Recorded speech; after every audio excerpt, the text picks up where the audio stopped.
Aí a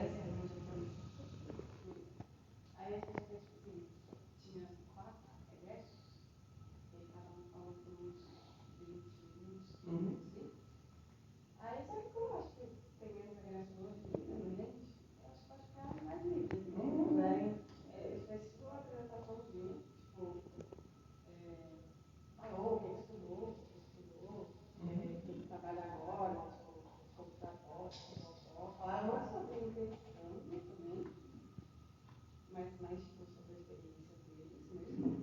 E o que a galera tinha ficado tipo, mais na dúvida era sobre tradução, né? Cacau, você também mexe com tradução, não é? Não? Não, eu não sou da linguística nem da tradução, sou da cultura. Nossa, eu passava Ah, que legal. Mas tudo bem, ótimo. É legal, a gente. De contato, gente. Não, maravilhoso. Maior entendedora de cinema japonês que a gente tem. É legal que a gente tem bastante diversidade. Falar todo o apoio para vocês da tradução, como sempre dou em todos os meus cursos, falando da necessidade da tradução para a gente ter acesso às coisas. Principalmente nós da cultura em contato precisa da tradução para conseguir estudar. Então, eu posso ajudar nisso, mas a minha fala com certeza não é sobre tradução, Ana. Não, maravilhoso. Eu já falei só porque passava a informação, já fake news, mas de qualquer jeito incrível. Então, vamos, alguém quer começar? A gente começou de noite, tipo assim, quem formou primeiro falava, mas eu ainda nem me formei, mas não sei. Mas aí, né, Já depositou, Cacau? Não ouviu, né? Essa é uma coisa que você não pode fazer. É, não é da gatilho, né? Da gatilho demais. vamos, talvez começar então. Pode ser, é mais fácil.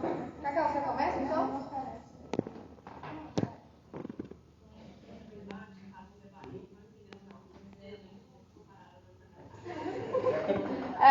O debate era tipo quem ia começar, acho que pode ser tranquilo.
expandindo, porque se estudar nos estudos japoneses no Brasil também perpassa por esse lugar. Você criar novas perspectivas e novos estudos na nossa língua, mas também poder traduzir e trazer outros materiais para a gente continuar essa pesquisa também. Então, vocês entendem quando eu falo que é tudo junto?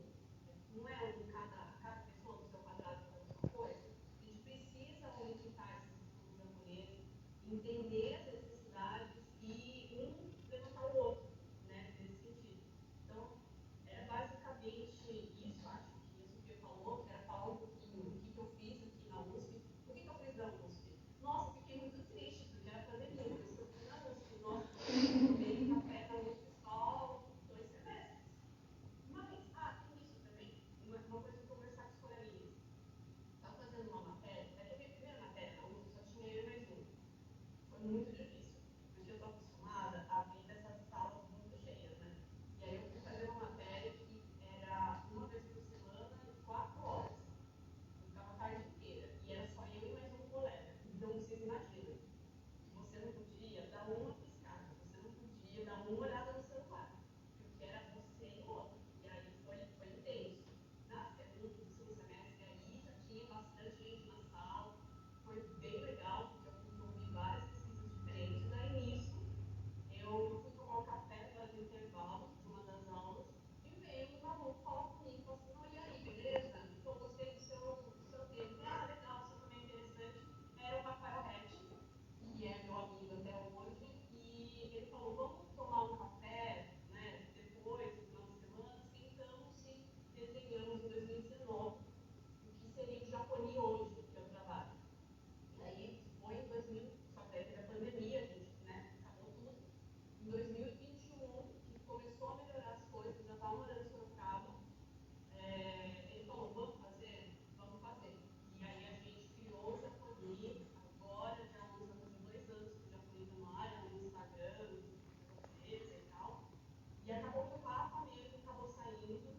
Acontece muito isso, acho, no nosso programa também. Ele teve muita dificuldade durante o mestrado, a pandemia não foi fácil mesmo para a gente fazer as traduções acadêmicas, foi muito complexo, ele ficou um pouco com um estresse pós-traumático e saiu, o que é muito triste, saiu da área dos japoneses, ele seria um ótimo tradutor, ele já está já arrasando, né, nessa linha, muito bom, estava com uma leitura ótima em japonês, podia avançar, mas infelizmente a gente teve um suporte muito ruim durante esse período. Eu acho que é uma das questões que a gente está lidando agora também, né, com a greve. É um pouco solitário, acho que é muito solitário, né, escrever uma dissertação, mas na pandemia foi pior, porque infelizmente o Rafa não está mais, parece que ele morreu, né, não está mais aqui.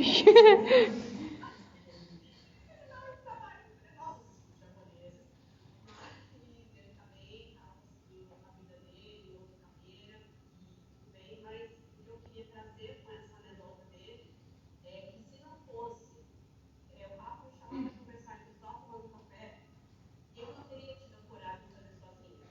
E hoje em dia, o japonês propicia que eu continue estudando. Ano que vem, eu vou tentar entrar no doutorado, eu vou continuar os estudos que eu achava que eu não ia fazer mais isso.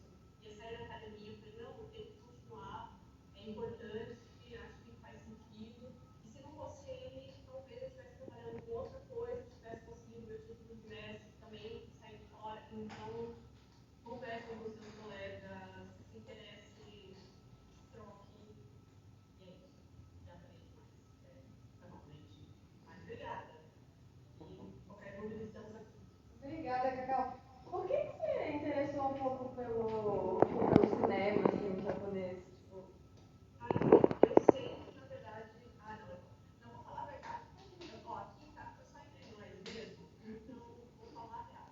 A real é que eu tinha um marido, que eu sou velha, eu sou bem velha. Aí eu tinha um marido, 15 anos atrás, que ele fez cinema.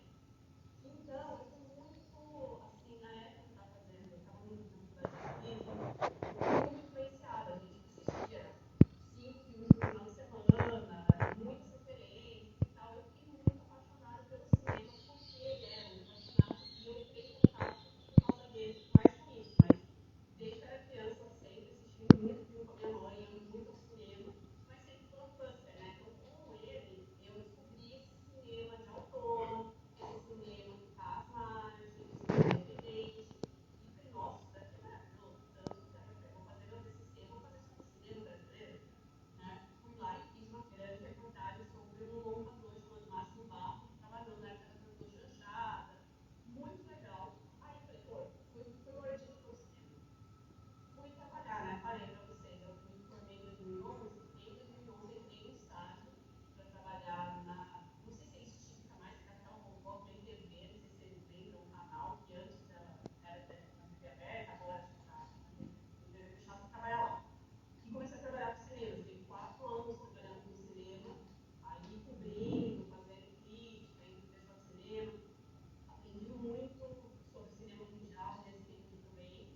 fazer minha especialização, eu falei sobre o filme da Salma Hayek e a questão da adaptação geográfica e tal, mais um pouquinho para isso.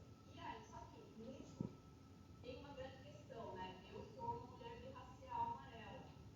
E essa questão sempre me perpassou muito, porque eu não aguento mais as pessoas sempre falarem que eu não pareço uma pessoa de racial amarela e eu nunca me senti validada nos espaços da amarelitude, nos espaços da cultura japonesa, porque eu era sempre questionada porque eu estava ali, né?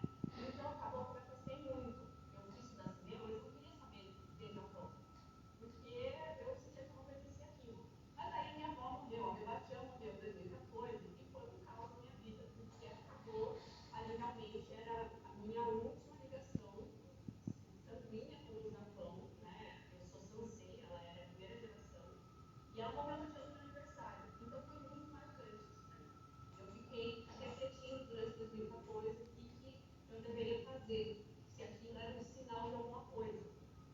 E eu acho que tudo que acontece na nossa vida, a gente pode atribuir qualquer significado, porque foda-se, é a nossa vida, sabe? Se eu quiser que seja um sinal, eu vou falar que foi um sinal.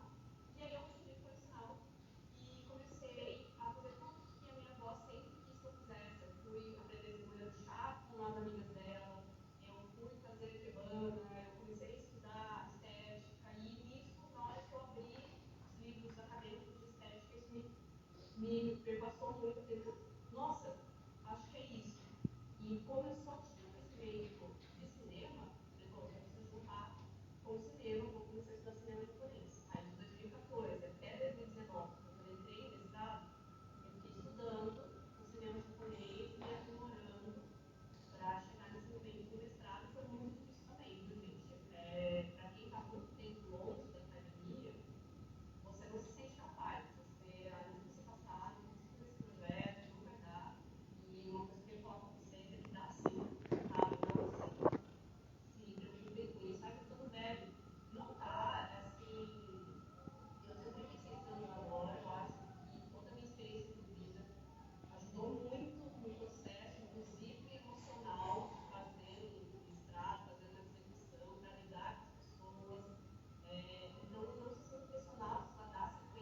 vendo que esses trabalhos, já vendo que esses projetos, gente, eu vou parar de falar, vocês vão deixando, e aí agora eu não vou com vocês aí, então não dá pra sentir, entendeu? A galera assim, sabe, tipo, você fazer isso, ok, ó. Não, tô tranquilo. Aí agora vocês acham melhor, tipo, perguntar agora ou perguntar no final? Acho que se alguém tiver alguma pergunta agora, já pode fazer pra Cacau. É. Pode ser, Cacau? A gente tipo, vai abrir um pouco pra pergunta agora, pra você.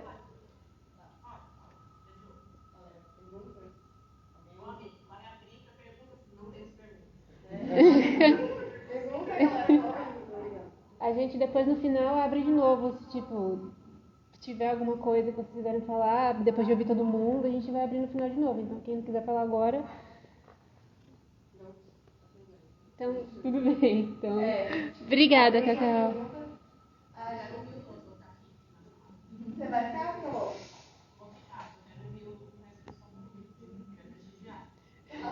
Tá bom, obrigada. Obrigada. Quem quer falar agora? Bruno? Bruno? Vou virar a cadeira porque eu consigo. Você quer sentar ali, eu acho? Não sei. Não, eu fico mais perto porque eu acho que a Cacau consegue ouvir também. Então, prazer, meu nome é Bruno.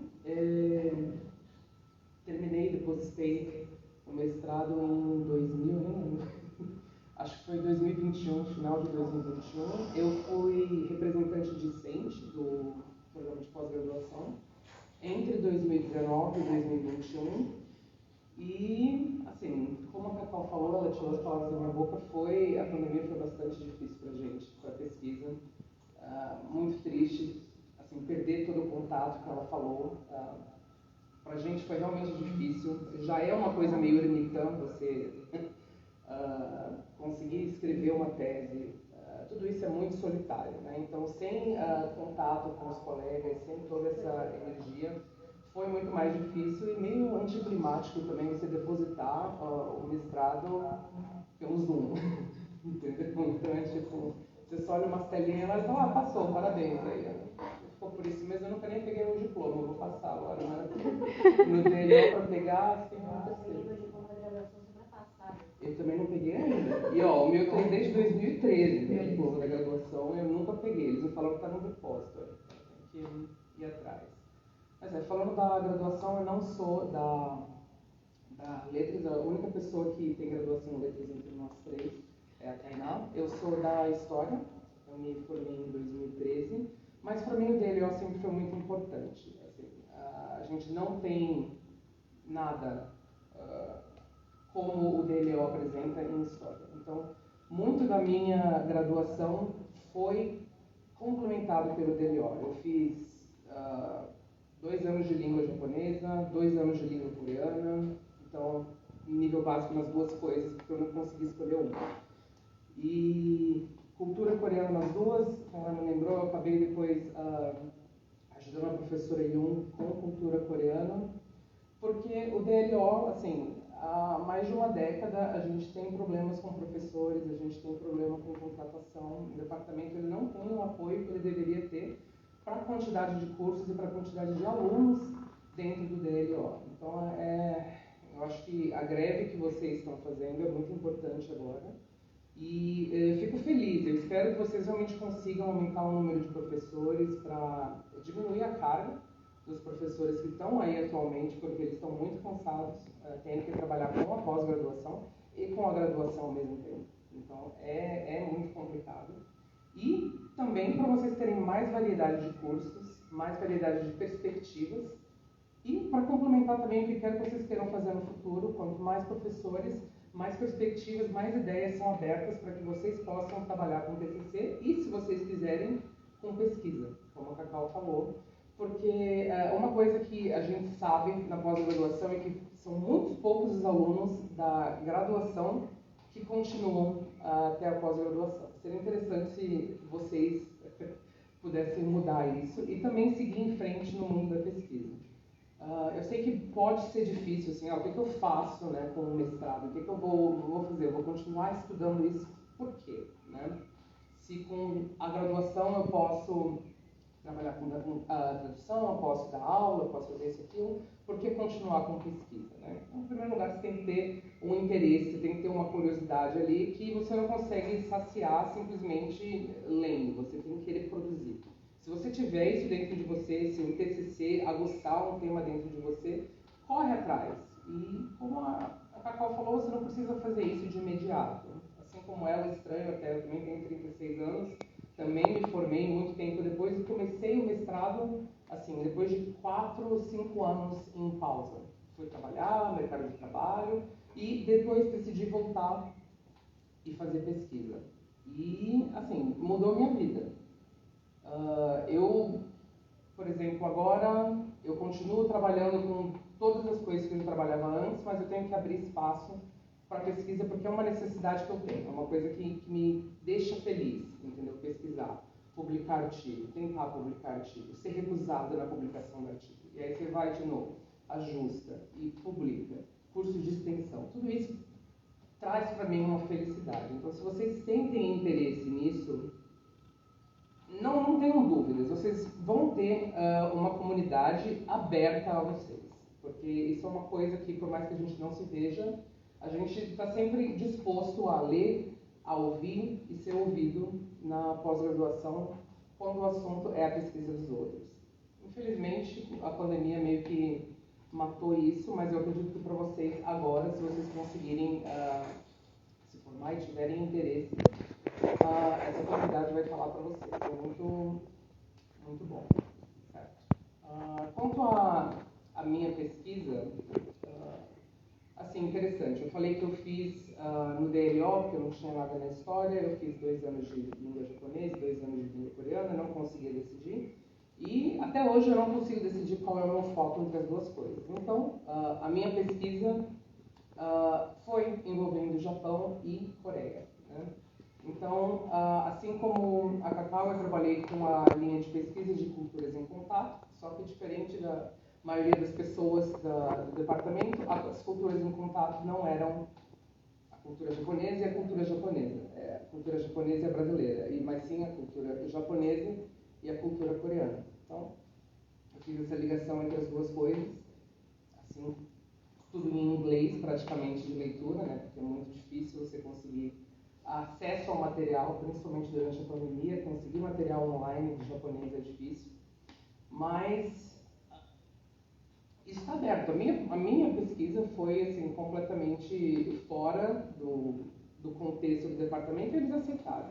Então, o que vocês quiserem fazer, vocês vão conseguir alguém que tem interesse, que vá apoiar e guiar vocês. Mas tem que ter interesse, tem que ir atrás, tem paciência de que você vai criar alguma coisa. Os professores do departamento, eles só vão dizer, tá bom? Não tá bom? Leia isso, não leia aquilo. Então, tem uma dinâmica muito mais assim, pesada do que a graduação, tá certo? Então, mas se você gosta disso, se você gosta de pesquisa, se tem essa curiosidade, você deveria ir atrás disso, porque é muito gratificante. Acho que eu vou falar só isso, a Tainá ainda tem e falar também, eu quero dar um pouquinho para ela, mas se vocês tiverem alguma pergunta ou se tiverem alguma curiosidade, podem perguntar.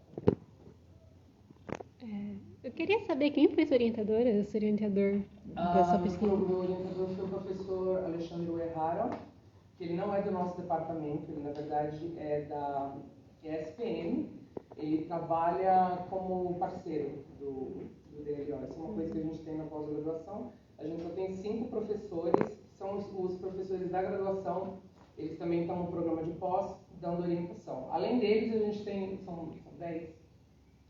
No total são 15. 15. Aí, dentro desses 15, a gente tem os 5 que são da graduação e 2 professoras que elas estão no processo de aposentadoria, mas que elas continuam atuando na pós, que é a Nana e a Neide.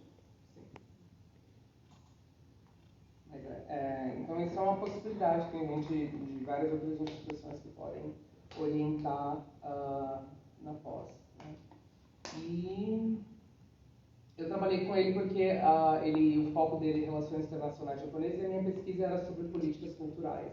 Então, eu queria entender por que as indústrias culturais japonesas, mesmo sendo muito maiores do que as indústrias culturais coreanas, a gente olha hoje, a gente vê K-pop, dorama, coreano em tudo quanto é lugar, sendo uma indústria menor que a japonesa, porque a gente tem essa impressão de que é tão maior culturalmente, se é um país menor e com uma indústria cultural menor do que a japonesa. Então, no fim das contas, é sobre política cultural e sobre a maneira como a indústria coreana é voltada para a globalização e a internet, e a cultura japonesa é muito fechada. Se você colocar um fandub, um fansub na internet, eles vão atrás da sua família e vão falar, você vai tirar isso agora. Bota alguma coisa da Nintendo na internet para ver o que acontece. Então, eu queria entender isso, né? E foi aí que fiz toda essa pesquisa para tentar entender como isso aconteceu, e é bem claro.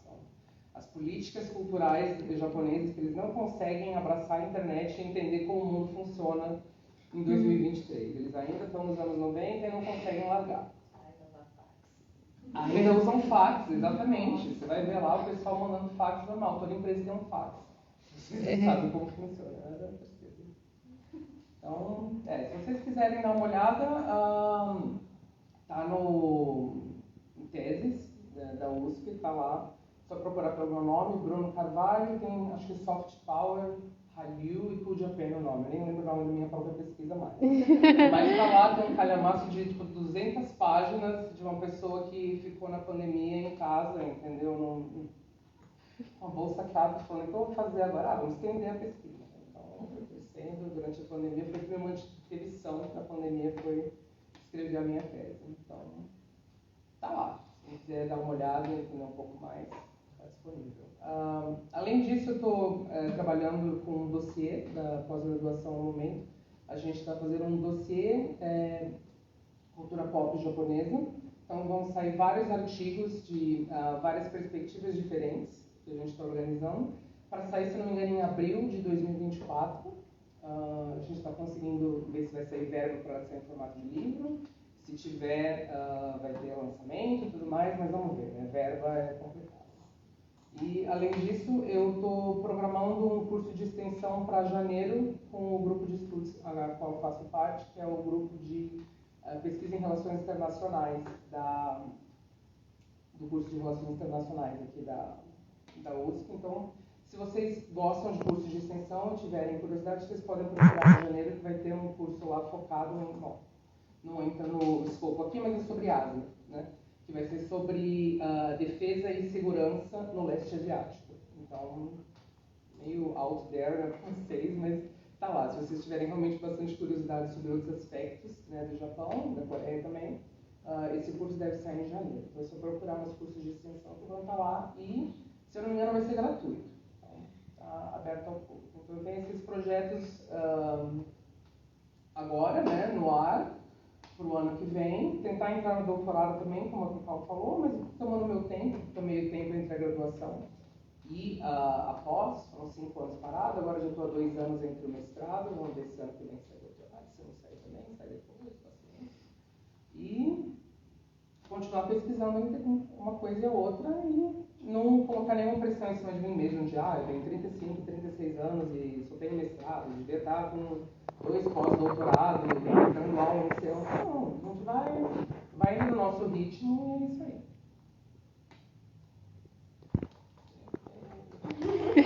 Obrigada, Bruno. Alguém tem mais alguma pergunta para ele por agora? Não? Tudo bem. Tainá, se você quiser começar? Então, eu entrei na graduação e, primeiro, como eu cheguei até aqui? Foi basicamente uma sucessão de vários acontecimentos que pareciam mínimos, que basicamente fizeram um dia eu decidir. Vou prestar letras na USP com habilitação em japonês. Eu entrei na faculdade já com esse objetivo, e foi isso que eu fiz. Eu tomei muito meu tempo durante a graduação, porque, inclusive, eu peguei o que dá para ser chamado de a era das vacas gordas, vamos dizer assim, no curso de japonês, porque eu tive aula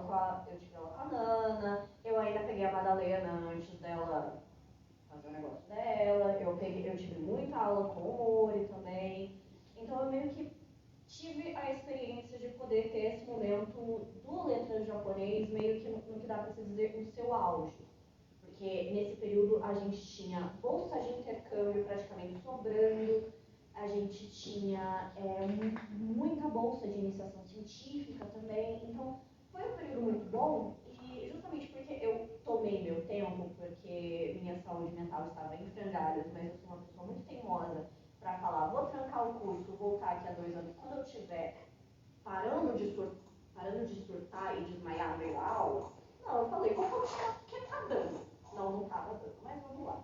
Eu acabei conseguindo fazer intercâmbio também, eu passei 6 um semestre no Japão, por bolsa da USP, inclusive. E justamente porque eu entrei sabendo que eu queria trabalhar na área como japonês. Não era só uma coisa que é um interesse meu, mas eu vou trabalhar com outra coisa. Não, eu nunca me permiti, vamos dizer assim, trabalhar com outra coisa. Na época parecia uma boa ideia, mas hoje eu vejo que eu acabei me minando muito. Por exemplo, eu nunca terminei o português, porque eu voltei 3 vezes em elementos de linguística e eu falei, eu não vou terminar o português. Eu entrei no português, beleza, tranquei no primeiro semestre. Na época parecia uma boa ideia, hoje não parece tanto. Não façam a habilitação em português, gente, por favor. E licenciatura também, desculpa. Façam a licenciatura também. Ajuda. No desespero vocês têm alguma coisa para fazer com ela. É que a licenciatura em japonês, daqui a pouco a gente chega nela, mas vamos focar. Faça a licenciatura do português, pelo menos, porque sempre dá um respiro assim quando você precisa. Justamente, e eu comecei a aprender japonês quando eu tinha 12 anos de idade. Eu já tenho 28. Então, eu já estava estudando antes de entrar na habilitação, então eu tive um certo respiro, assim, também, justamente, porque eu não precisava passar todo o tempo da minha vida me dedicando a aprender japonês, como muita gente que começa da habilitação do zero precisa. Tem gente que realmente, por saber dosar seu tempo de uma maneira melhor, ou por ser uma pessoa muito mais focada, consegue sair da habilitação com N2 e N1. Eu tenho, inclusive, um amigo, o Will, que, tipo, uma das melhores pessoas que eu conheci da habilitação, ele já saiu daqui com N1 e ele já foi praticamente trabalhar na Fundação Japão. Tem essa possibilidade realmente para quem já sai com o diploma da USP e o diploma da N1. Não é necessariamente algo que você precisa fazer depois, mas é realmente uma realidade que se você só estuda pelo que está na graduação mesmo, pelas matérias, você vai sair com um N3, você consegue passar no N3 numa boa, só que infelizmente não é o suficiente para você conseguir trabalhar na área com muito respaldo. Então, basicamente essa foi a minha experiência na graduação. Agora falar um pouco de como é que eu entrei no mestrado. Eu sempre soube que eu queria fazer seguir carreira acadêmica. Eu fui, não sei se vocês sabem que existe um programa do CNPq que é chamado Iniciação Científica Júnior, que basicamente eles selecionam pessoas da 8ª série até o 3º ano do ensino fundamental para participar de grupos de iniciação científica dentro de faculdades. Eu estudei num colégio de aplicação que era ligado à universidade, então eu tive a oportunidade de fazer parte de uma das primeiras turmas de quando esse programa foi implementado lá no fim do ano de 2010. Então, eu tive essa oportunidade, eu acabei não seguindo carreira na área que eu fiz a minha iniciação científica júnior, que era a nutrição, mas eu sabia que era isso que eu queria fazer. Mesmo se eu fosse, sei lá, parar na engenharia como meu avô queria, fazer direito como a minha mãe queria, eu ia acabar me enfiando na faculdade por mais outros 10 anos e fazendo mestrado no doutorado. Foi basicamente isso que eu fiz. Eu me formei. Eu colei grau em 2019, só que eu só meio que no meu diploma estava aqui eu também em 2020.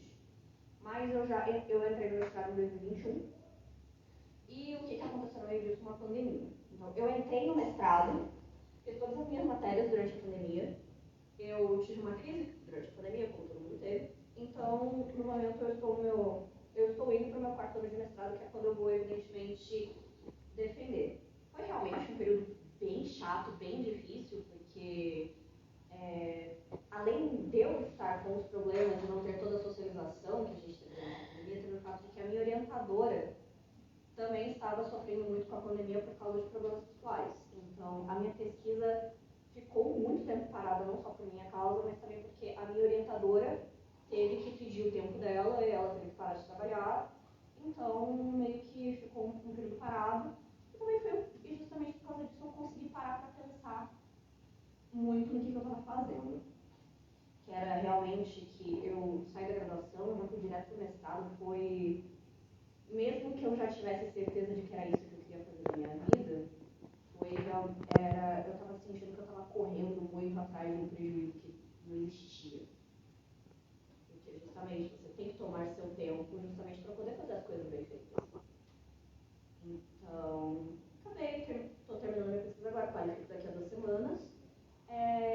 E basicamente, já estou seguindo o caminho para o doutorado, mas justamente porque eu tenho muita certeza do que eu quero fazer na minha vida. Tanto que quando eu cheguei porque eu fiz bolsa CAPES, você meio que é obrigado a fazer um estágio. Eu fiz literatura 3, deve ser daí que alguns que já estão na habilitação me conhecem, porque eu acompanhei a turma que fez literatura 3 no semestre passado, que agora está no literatura 4. E a Lica queria muito que eu falasse, esse era uma coisa que acabou, porque a gente já estava nesse período de vai ter greve, não vai ter greve. Ela queria muito que a gente tivesse um momento como esse para se falar dentro da aula. Eu queria juntar todas as turmas do japonês justamente para conversar sobre a possibilidade da pós, justamente porque, como o Bruno falou, muita gente que é da casa não continua na pós aqui. E é uma coisa que eles sentem muita falta. O Ataro mesmo falou isso na minha entrevista de mestrado. A gente sente falta que o pessoal que a gente forma aqui na casa continue com a gente no mestrado. É mais simples tanto para você quanto para eles, porque vocês já se conhecem, vocês sabem como cada um funciona. Então, por exemplo, eu tenho muito pânico de falar em público, principalmente em japonês. Eu me expresso muito mal em japonês falando, apesar de eu trabalhar como tradutora. Justamente por isso que eu trabalho com texto, kanji no papel e não com voz falada. Justamente porque ela sabe que eu travo, eu começo a chorar, dependendo da situação, no mestrado, ela nunca pediu uma vez para falar em público. Era sempre tipo, vamos pular aqui a Tainá, fala o próximo aqui. Então, justamente porque eu tive esse contato com ela antes, ela já sabia como lidar comigo. Então, nossa, eu até esqueci do que eu estava... justamente, os professores sentem muita falta disso, de que as pessoas continuem na habilitação. E então, eu entrei no mestrado, beleza, fiz a minha dissertação. Eu abri muitas gavetinhas, eu esqueci qual era a gavetinha que eu tinha aberto primeiramente. Que era... Desculpa, O Ataro, ele sentia falta das pessoas da graduação seguirem para pós, as pessoas se conhecem. Acho que você ia falar do tema da sua pesquisa. Acho que era disso mesmo, que a Lica queria esse momento para a gente poder falar com pós-graduandos sobre por que eles entraram na pós. O que te motivou a fazer a pós? Aí eu falei para ela, olha, Sensei, eu estou acompanhando a turma, mas eu acho que eu não sou a melhor pessoa para falar disso. Eu escolhi meu tema de pesquisa, eu tinha 14 anos de idade. Por quê? Porque eu li um livro quando eu tinha 14 anos de idade e eu me apaixonei tanto pelo que estava escrito ali, que eu falei, caramba, eu só quero estudar isso aqui pro resto da minha vida. Eu construí uma máscara do Mishima. Estou estudando Mishima até hoje, eu fiz meu TGI. Inclusive o TGI, para quem não tiver a oportunidade de fazer uma iniciação científica, principalmente com bolsa, porque com iniciação científica com bolsa, até onde eu sei, dependendo da instituição que te custeia, você tem que ter dedicação exclusiva. Isso para muita gente é um impeditivo. Então, se você estiver numa situação, preciso de muitos créditos e quero alguma coisa que eu quero ter uma amostra grátis do que é uma carreira acadêmica, faça o TGI, o trabalho de graduação individual em letras orientais. Eu fiz meu TGI, estou fazendo meu mestrado, já estou escrevendo meu doutorado sobre Mishima. E é basicamente isso. Foi aí que eu decidi que eu queria trabalhar com literatura japonesa o resto da minha vida. Hoje eu trabalho num negócio num negócio mais chato. Eu traduzo documentos quando eu estou fazendo meu mestrado. É um negócio mais chato, mas paga as contas. Muito legal pagar boleto. Mas justamente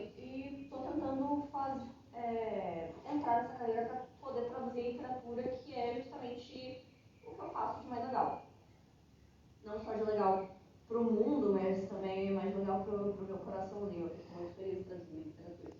Inclusive, quando eu entrei no mestrado, o meu projeto era traduzir literatura, só que justamente porque a pandemia foi um momento muito apocalíptico na minha vida pessoal, não só pelo que estava acontecendo no mundo lá fora, eu falei, sem não vai rolar, vamos mudar esse tema. Não vai dar para levar isso aqui, não vai dar para levar isso aqui adiante. Eu demorei 1 ano para traduzir um parágrafo, aí eu fui ler na tradução em inglês, que existe no livro que eu estava traduzindo para português, tá tudo esquisito, tá tudo errado. Eu falei, nunca mais vou tocar isso na minha vida, mas eu tô traduzindo esse livro por fora quando me sobra um tempinho. E foi basicamente essa a minha experiência até aqui, basicamente. Não sei muito o que mais você tem para falar, que os colegas já não tenham falado, que é justamente isso da gente defender tanto os professores, mas uma coisa que eu percebi muito quando eu entrei na graduação, não sei se ainda é mais daqui ou se é uma coisa que só eu pensava, mas eu via muito meus colegas como competição. Eu não sei se é porque eu realmente sou uma pessoa muito competitiva ou se existia realmente na minha época muita competição entre os colegas, sendo que no final do dia, quando a gente chegou lá para língua 5 para frente, quando a turma tinha literalmente 15 pessoas, a gente se olhou, cada um para dentro um do outro, e a gente percebeu, cara, não vale a pena a gente ficar batalhando um contra o outro por, sei lá, uma bolsa de intercâmbio, uma vaga no mestrado, uma vaga no mercado de trabalho, sendo que, tem lugar para todo mundo, até porque nem todo mundo aqui vai acabar trabalhando com língua e literatura japonesa, porque às vezes a vida acontece e leva a gente para lugares esquisitos que a gente não imaginava, e também porque tem mercado para todo mundo. Cada um consegue se achar dentro do nicho que se acha melhor, então não faz sentido a gente ficar competindo aqui com os outros. A gente pode muito bem se ajudar e realmente fazer disso aqui uma experiência que a gente vai ter que levar, já que a gente vai ter que carregar junto com a gente, uma coisa muito mais suportável que está sendo, já que realmente estudar uma língua oriental não é um processo fácil, fazer uma graduação não é um processo fácil, então pelo menos se você tem ajuda, se você tem tomodates, o processo fica muito mais leve. Eu acho que é basicamente isso que eu tinha para falar por enquanto. Eu quero que alguém tenha uma pergunta, porque eu acho que eu não falei nada, mas eu tenho certeza de que eu ainda tenho muito para falar. Oi. Você começou a estudar japonês com os 12 anos de idade, não foi? Isso. Quando você começou a graduação, você sentiu um baque muito forte entre o estudo... eu estou assumindo que você estudou por si só ou você fez um curso? Eu estudei no Kumon. No Kumon, a gente tem uma vantagem, que é você tem tanto o curso que eles chamam de Nihongo, que é um curso de japonês focado para quem está estudando como língua estrangeira, e daí, depois que você se forma, você tem o Kokugo, que é literalmente material que eles usam para nativos estudarem como reforço a língua nativa deles. E eu quase me formei no Kokugo. Então, eu já estava muito acostumada com uma coisa que não sei se ainda fazem na graduação, que era literalmente, o que é língua 1 e língua 2? Você tá lá com aquele seu livrinho laranja, que cai a capa toda hora, estudando os kanjizinhos, aqueles textos, até o N4, que a Leico escreveu com muito amor e carinho pra gente. Chega em língua 3, a Junko começa a tacar texto acadêmico na sua cara. Começa a tacar reportagem de jornal. Todo mundo surtou, mas eu já estava um pouco mais... Eu surtei, mas eu surtei menos, justamente porque eu já tinha tido esse contato do que era um texto japonês escrito para um nativo. Então, para mim, o baque foi menor. Isso que eu ia perguntar. Mas o baque acontece, não tem jeito, e ele tem que acontecer. Eu lembro que uma vez eu encontrei num evento, não lembro aonde, uma colega que no caso seria minha co-host, sentar em vocês, que ela estava na última literatura, eu não lembro mais qual é a última literatura, porque eles reformularam o cronograma, e ela estava muito desesperada porque ela tinha que ler Shiga Naoya no original. E ela estava muito desesperada porque ela não estava conseguindo. E eu tipo, gente, na minha época eles davam Shiga Naoya no original pra gente ler literatura 3. Então, tipo, às vezes o baque tem que acontecer. Antes ou tarde ele tem que acontecer. Principalmente se você quer trabalhar na área. realmente levar o japonês para frente só como um hobby ou como uma coisa. Então, realmente, o máximo que a gente pode fazer é se preparar para o impacto.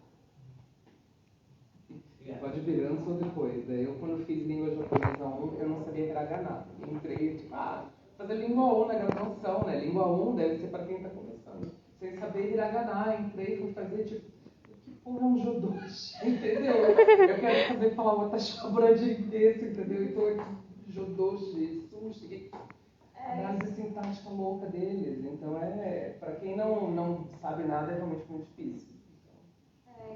É uma coisa que eu estava conversando com um amigo meu esses dias, que ele estuda japonês por fora, só como hobby, e ele falou que normalmente nas escolas de japonês, eu não tive essa experiência, porque como eu fui alfabetizada em japonês muito bom, foi no meu ritmo. Então pra mim foi rápido, porque com 12 anos de idade você absorve informação igual esse ponto, né? Ele falou que na maioria dos cursos, a média para você aprender hiragana e katakana é 6 meses.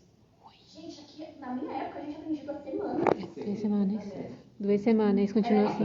E no ano que eu entrei na habilitação, em 2014, por algum motivo maluco, o calendário, as aulas começaram na semana do carnaval. Então, literalmente, as pessoas tiveram que perder o carnaval delas para aprender hiragana e katakana em 2 semanas. Você estava perdendo o seu feriado, bônus de insalubridade, e aprendendo em 2 semanas um negócio que as pessoas normalmente demoram 6 meses. Então, realmente, daí você tem que... E justamente essa é uma coisa que eu acho que tem, você que está pensando em entrar na habilitação, né? Então, tem muito disso de que, tirando o língua 1 e língua 2, que daí é uma coisa um pouco mais voltada realmente para você aprender a língua, depois disso já entra completamente em semântica, sintática, sintaxe, sociolinguística do japonês. Então, realmente, se a gente não tem uma base muito forte da língua, a gente tem que realmente perder muito tempo, ou às vezes até perder dinheiro, para quem não tem muita habilidade com autoestudo, realmente tem que gastar um tempo e um dinheiro para aprender por fora. Inclusive, foi justamente por aí que eu comecei a minha carreira como professora de japonês. Eu dei aula de japonês por muito tempo, eu dei uma parada porque a minha síndrome do pânico estava nas alturas, que era justamente eu comecei dando aula de reforço para os meus colegas. Eu não fiz a língua 8 porque eu peguei equivalência do intercâmbio, mas língua 6 e 7, basicamente, depois da aula, eu me juntava com todo mundo e ajudava realmente a entender o que estava acontecendo. Eu acho que, tipo assim, se você está pensando em entrar, vale muito a pena estudar hiragana e katakana antes de entrar no curso, porque, tipo, realmente são 2 semanas e, tipo assim, principalmente nas férias, entre 3 meses, tipo, vale a pena você ir lá e ficar estudando todo dia, porque são 2 semanas que você vai poder respirar e que você não vai dar pra se respirar isso depois no curso. E outra coisa que eu acho que tem que ter, tipo, um aviso, assim, eu acho que na habilitação, é que demanda muito tempo. A gente tem que entregar atividade basicamente toda semana. Tipo, tem prova praticamente todo mês, tipo, se não tem mais de uma.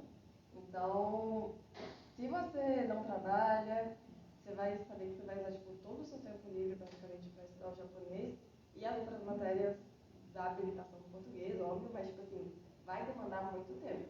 E se você trabalha, tipo, não é querendo desanimar, é possível, tanto que a gente tem muita gente até no matutino que tipo, trabalha, mas vai preparado.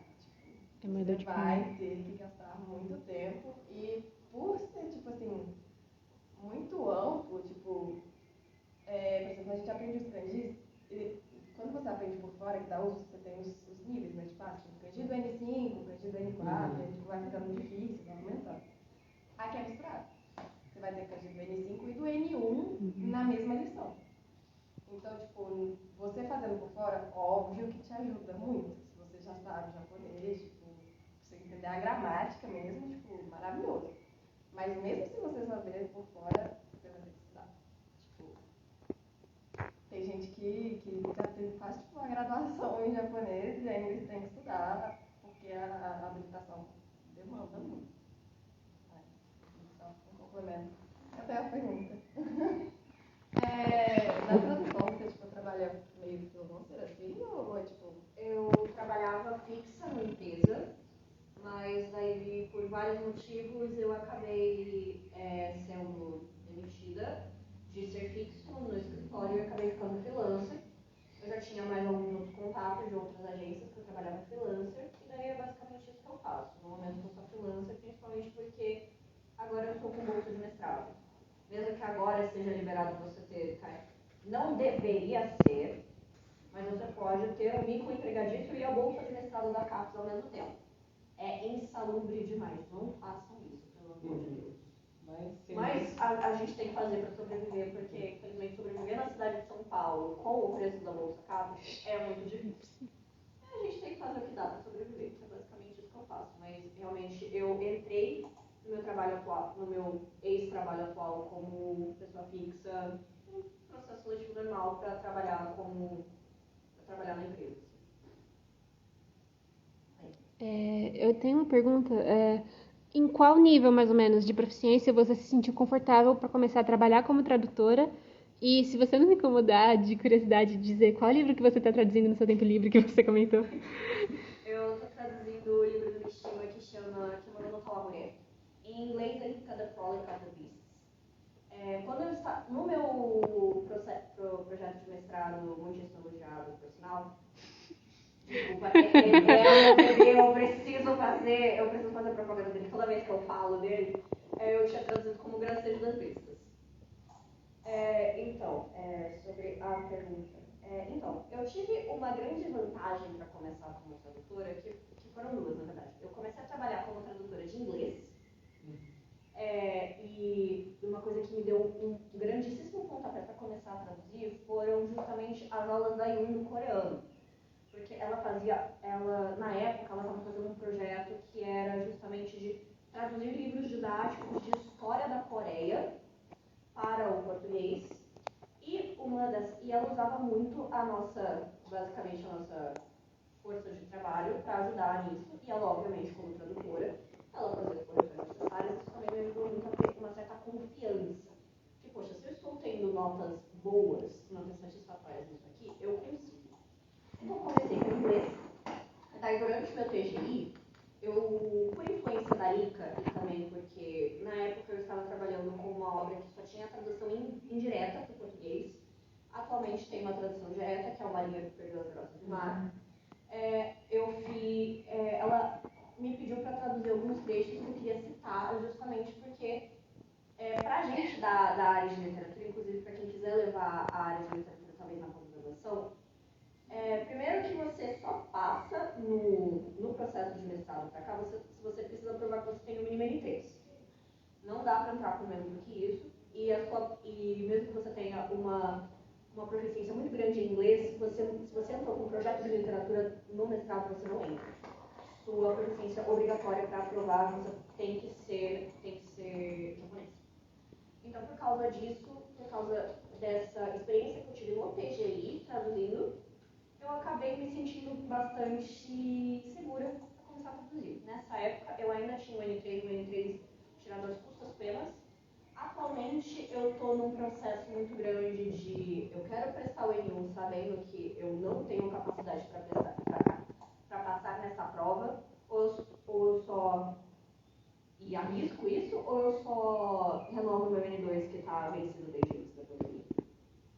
Então, é mais ou menos aqui que eu estou atualmente, na minha proficiência de língua japonesa, mas quando eu comecei, eu tinha N3 e eu estava traduzindo literatura japonesa que é dita de semanticamente complexa, mas eu tinha a Rika Sensei para segurar minha mãozinha, até hoje eu tenho a Rika Sensei para segurar minha mãozinha em qualquer coisa, mas na época foi muito benéfico para mim, justamente para dar esse pontapé na minha carreira, que provavelmente se eu não tivesse experiência, eu não teria tentado começar. Alguém tem mais alguma pergunta? Quer fazer algum comentário? Eu queria perguntar um pouco sobre o seu mestrado, sobre o Mishima, porque eu já li um livro do Mishima, especificamente, acho que um ou dois anos atrás. Eu queria perguntar o que você falou, o que se fala sobre o Mishima, seu mestrado? O meu mestrado especificamente, eu estou trabalhando dentro de duas obras do Mishima, um conceito da literatura francesa que é insularidade, que é basicamente como que você basicamente estuda tanto, em vários aspectos, tanto antropológicos, sociológicos, nesse caso literários, como se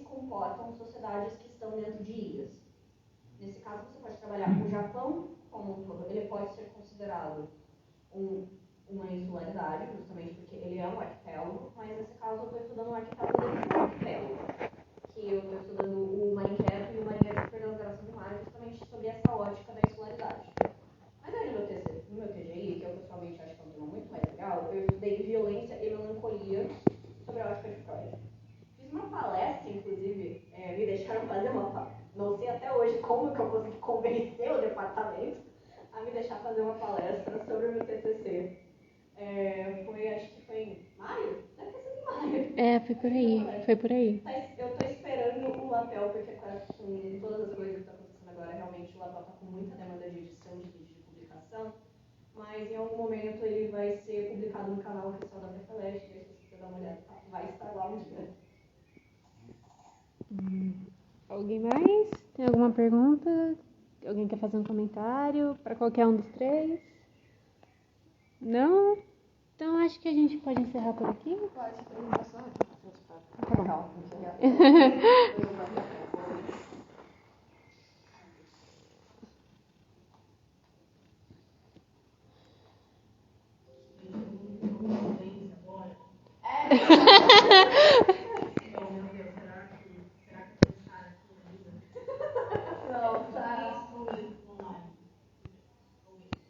Não, eu queria só fazer um agradecimento a vocês que vieram. Muito bom ver esse calor aqui também. A gente está esperando mais, acho que, a não dar apresentação, mas enfim. Nossa, isso é legal, conversa. Trabalhoso, mas é bem legal. E eu queria agradecer, Cacau. Obrigada demais por estar aí, mesmo online. Obrigada pelo canal, foi muito bom. Obrigada por tudo. Acho que, tipo, é muito legal ouvir vocês da pós, tipo. Eu falei isso com a galera do também, do Grafos, mas tipo, dá um boost, sabe? Tipo, você realmente fica com vontade de estudar mais, tipo, procurar mais. Que a gente falou disso, eu acabei de lembrar de um momento que foi muito estopim na minha graduação. Eu queria poder compartilhar isso, principalmente com o pessoal que está começando agora na aplicação ou que está querendo entrar. Quando eu cheguei em língua 3, terminando assim, eu estava muito desacreditada, tanto na minha própria capacidade de continuar na habilitação, como também no que eu queria fazer. Principalmente porque eu já tinha certeza de que eu queria estudar medicina, só que naquela época, 2015, 2016, ele era dito como um tema meio inútil. Tipo, ninguém queria me orientar. O meu TCC, ele nunca foi defendido porque ninguém quis participar da minha banca sobre medicina. Inclusive, uma professora que eu não vou citar nomes para não causar mais intriga a respeito da minha pessoa dentro da área, quando eu convidei ela para participar da minha banca, ela riu da minha cara, mas ria assim de gargalhar, porque ela achou meu tema ridículo. E, tipo, justamente porque eu estava muito desacreditada, eu cheguei a conferenciar isso para a lei, porque foi a minha professora que estava que estava sendo responsável pela minha turma na época. E eu falei para ela, assim, eu acho que eu vou só terminar essa matéria aqui, eu vou trancar e vou fazer outra coisa, trocar de habilitação, sei lá. Ela olhou assim para mim, tipo, eu não tenho o costume de olhar nos olhos das pessoas, mas ela olhou para mim e eu senti a necessidade de olhar de volta para os olhos dela e ela falou, continua mais um semestre, eu tenho certeza que daqui a pouco vai melhorar.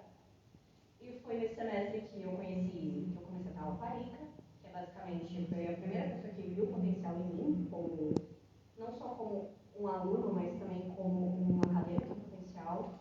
Em 2017, a Fundação Japão fez um evento internacional incrível só sobre medicina. Foi aí que eu conheci a Cacau, inclusive foi trabalhando nesse evento. E, tipo, cara, minha vida literalmente mudou para melhor, porque uma professora de japonês olhou para mim e falou: continua mais um pouquinho, eu sei que você consegue e as coisas vão melhorar. Então, mesmo que você estiver nesse momento, é realmente como ela falou, só de uma pessoa acreditar em você, acreditar que você tem potencial, tudo pode mudar. Tanto que, inclusive, eu lembro que eu entrava em muito conflito com a Neide, justamente porque ela odeia Mishima e eu odeio Shiger, que é o autor também. Então, a gente entrava nos debates homéricos, assim, no corredor, de tipo, eu odeio o seu termo e eu odeio o seu. E no final, hoje a gente se respeita muito, tanto como pesquisadores, mas também como pessoa, tanto nos nossos respectivos temas, que apesar de eu ter muito atrito com ela nos temas que a gente estuda, eu sempre gostei muito dela, uma das minhas professoras favoritas. Então, tanto que inclusive ela é a suplente da minha banca de qualificação e ela ficou super feliz quando eu ia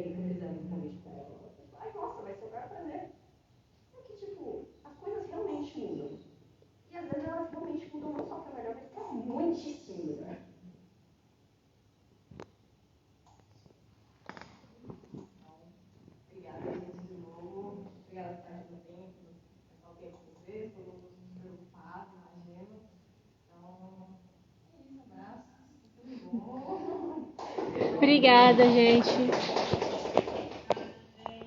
Obrigada, Cacau. Obrigada pelo convite e força. Tchau. Tchau.